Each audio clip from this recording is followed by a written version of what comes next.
લક્ષ્ય ન્યૂઝ, એક નજર, એક લક્ષ્ય. નેનાવા ગામના મકવાણા પરિવારનું સમગ્ર કુટુંબ સ્વદાદીમાના અસ્થિ લઈને હરિદ્વાર યાત્રાએ ગયું હતું. પરિવારના સૌ સભ્યોએ સાથે મળીને ગંગા નદીમાં દાદીમાના ફૂલ પધરાવી ગંગા સ્નાન કરી અને હારકી પૌઢી ખાતે ગંગા આરતીના દર્શનનો લહાવો લીધો હતો.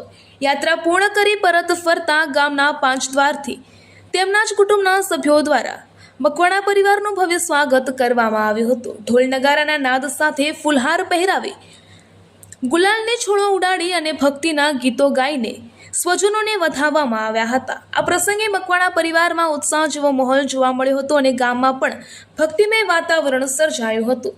પરિવારના ચિનારામજી મકવાણાએ જણાવ્યું હતું કે દાદીમાની અંતિમ ઈચ્છા મુજબ તેમના ફૂલ ગંગાજીમાં પધરાવવાનું સૌભાગ્ય આખા કુટુંબને સાથે મળ્યું એ અમારા માટે ધન્યતાની ક્ષણ છે.